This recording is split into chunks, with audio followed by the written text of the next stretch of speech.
بسم اللہ الرحمن الرحیم شروع اللہ کا نام لے کر جو بڑا مہربان نہایت رحم والا ہے۔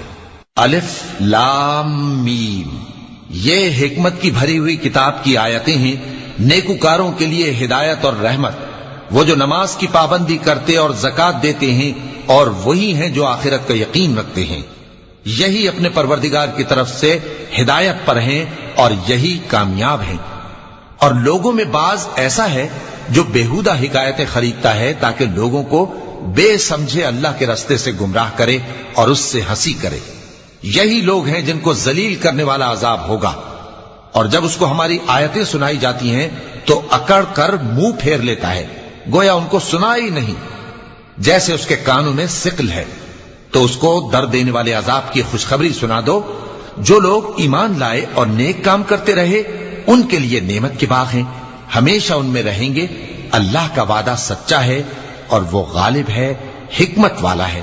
اسی نے آسمانوں کو ستونوں کے بغیر پیدا کیا جیسا کہ تم دیکھتے ہو، اور زمین میں پہاڑ بنا کر رکھ دیے تاکہ وہ تم کو لے کر ڈولنے نہ لگے، اور اس میں ہر طرح کے جانور پھیلا دیے۔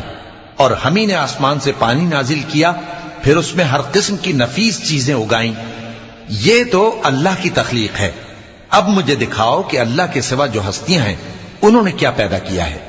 حقیقت یہ ہے کہ یہ ظالم کھلی گمراہی میں ہیں۔ اور ہم نے لقمان کو دانائی بخشی کہ اللہ کا شکر کرو، اور جو شخص شکر کرتا ہے تو اپنے ہی فائدے کے لیے شکر کرتا ہے، اور جو ناشکری کرتا ہے تو اللہ بھی بے نیاز ہے، لائق حمد و ثنا ہے۔ اور اس وقت کو یاد کرو جب لقمان نے اپنے بیٹے کو نصیحت کرتے ہوئے کہا کہ بیٹا، اللہ کے ساتھ شرک نہ کرنا، شرک تو بڑا بھاری ظلم ہے۔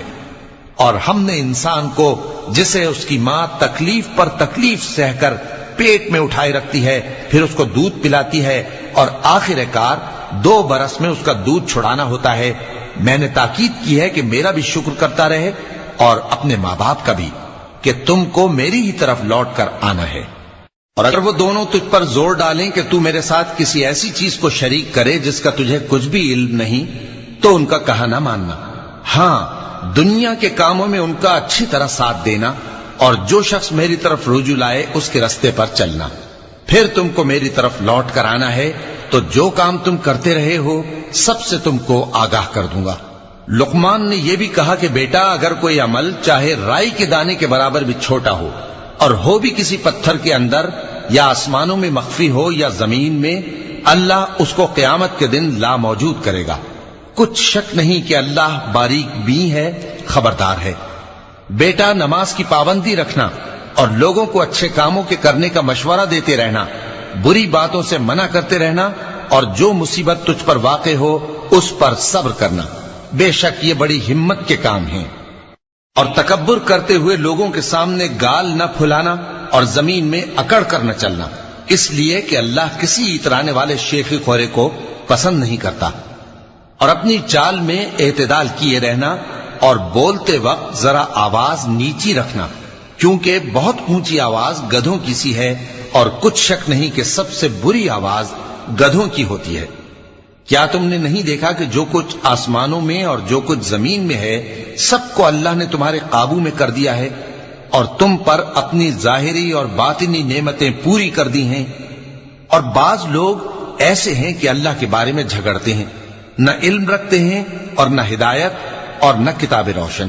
اور جب ان سے کہا جاتا ہے کہ جو کتاب اللہ نے نازل فرمائی ہے اس کی پیروی کرو، تو کہتے ہیں کہ ہم تو اسی کی پیروی کریں گے جس پر ہم نے اپنے باپ دادوں کو پایا۔ بھلا اگرچہ شیطان ان کو دوزخ کے عذاب کی طرف بلاتا ہو تب بھی۔ اور جو شخص اپنے آپ کو اللہ کا فرما بردار کر دے اور نیکوکار بھی ہو تو اس نے مضبوط کڑا تھام لیا، اور سب کاموں کا انجام اللہ ہی کی طرف ہے۔ اور جو کفر کرے تو اس کا کفر تمہیں غمناک نہ کر دے۔ ان کو ہماری طرف لوٹ کر آنا ہے، پھر جو کام وہ کیا کرتے تھے ہم ان کو جتا دیں گے۔ بے شک اللہ دلوں کی باتوں سے بھی واقف ہے۔ ہم ان کو تھوڑا سا فائدہ پہنچائیں گے، پھر عذاب شدید کی طرف مجبور کر کے لے جائیں گے۔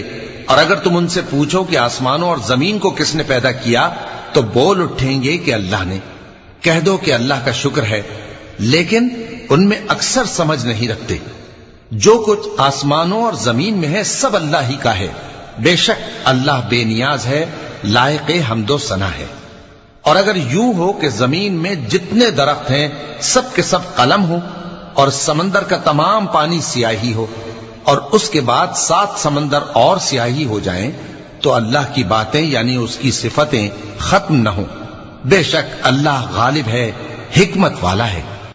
اللہ کو تمہارا پیدا کرنا اور جلا اٹھانا ایک شخص کے پیدا کرنے اور جلا اٹھانے کی طرح ہے۔ بے شک اللہ سننے والا ہے، دیکھنے والا ہے۔ کیا تم نے نہیں دیکھا کہ اللہ ہی رات کو دن میں داخل کرتا ہے اور دن کو رات میں داخل کرتا ہے، اور اسی نے سورج اور چاند کو کام میں لگا رکھا ہے، ہر ایک وقت مقرر تک چل رہا ہے، اور یہ کہ اللہ تمہارے سب اعمال سے خبردار ہے۔ یہ اس لیے کہ اللہ کی ذات ہی برحق ہے، اور جس کو یہ لوگ اللہ کے سوا پکارتے ہیں وہ سب باطل ہے، اور یہ کہ اللہ ہی عالی رتبہ ہے، گرامی قدر ہے۔ کیا تم نے نہیں دیکھا کہ اللہ ہی کی مہربانی سے کشتیاں سمندر میں چلتی ہیں تاکہ وہ تم کو اپنی کچھ نشانیاں دکھائے؟ بے شک اس میں ہر صبر کرنے والے، شکر کرنے والے کے لیے نشانیاں ہیں۔ اور جب ان پر سمندر کی لہریں سائبانوں کی طرح چھا جاتی ہیں تو اللہ کو پکارنے اور خالص اس کی عبادت کرنے لگتے ہیں، پھر جب وہ ان کو نجات دے کر خشکی پر پہنچا دیتا ہے تو چند ہی لوگ انصاف پر قائم رہتے ہیں، اور ہماری نشانیوں سے وہی انکار کرتے ہیں جو عہد شکن ہیں، ناشکرے ہیں۔ لوگو اپنے پروردگار سے ڈرو اور اس دن کا خوف کرو کہ نہ تو باپ اپنے بیٹے کے کچھ کام آئے اور نہ بیٹا باپ کے کچھ کام آ سکے۔ بے شک اللہ کا وعدہ سچا ہے، پس دنیا کی زندگی تم کو دھوکے میں نہ ڈال دے، اور نہ وہ بڑا فریب دینے والا شیطان تمہیں اللہ کے بارے میں کسی طرح کا فریب دے۔ اللہ ہی کو قیامت کا علم ہے، اور وہی میں برساتا ہے، اور وہی حاملہ کے پیٹ کی چیزوں کو جانتا ہے، اور کوئی شخص نہیں جانتا کہ وہ کل کیا کام کرے گا، اور کوئی شخص نہیں جانتا کہ کس سرزمین میں اسے موت آئے گی۔ بے شک اللہ ہی جاننے والا ہے اور خبردار ہے۔ صدق اللہ العظیم۔